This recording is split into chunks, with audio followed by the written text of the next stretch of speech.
মানুষ তো ভুল করে, তাই না? আর সে ভুল করতে করতে একটা সময় গিয়ে সব কিছুই সে ঠিক করে ফেলে।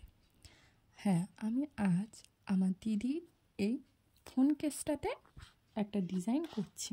ওর ফোন কেসটা অনেকটাই হলুদ হয়ে গেছিলো, তো ভাবলাম পুজো আসছে আর আমার কাছে রং তুলি ছিল, তাই জন্য বললাম করে দেবো। বললো হ্যাঁ। তাই আমি একটি মা, বাচ্চা মেয়ে এবং একটা বাচ্চা ছেলে আকার দিয়েছি। অ্যাকচুয়ালি আমি এটা বোঝাতে চেয়েছি আমার দিদির মেয়ে এবং দিদির ছোট বাচ্চাটি।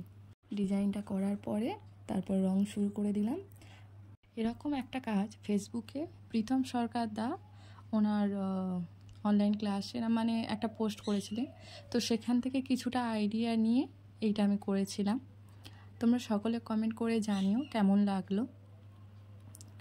তো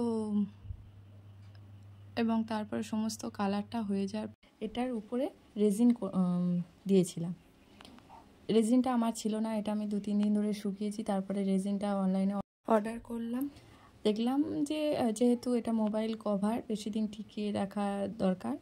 আসলে আমি অনেক কিছু ট্রাই করেছি, কিন্তু কিছুতেই কিছু টিকছিল না, তাই ভাবলাম হয়তো রেজিনটা দিলেই এটা হয়তো বেশি দিন টিকসই হবে।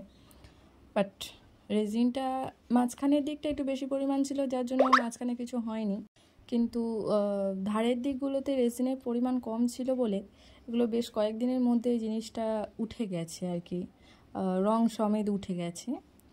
তাই জানা নেই, এই ভুলটারই কথা আমি বলছিলাম। দেখা যাক পরেরটাতে কিভাবে সেই জিনিসটাও ঠিক করা যায়। তবে হ্যাঁ, রেজিনটা করার পরে কিন্তু জিনিসটা ভীষণ চকচকে ছিল এবং দেখতে খুবই সুন্দর লাগছিল।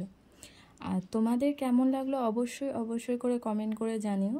নতুন হয়ে থাকলে আমাকে সাবস্ক্রাইব করে দিও আর একটা লাইক করে দিও। Thank you.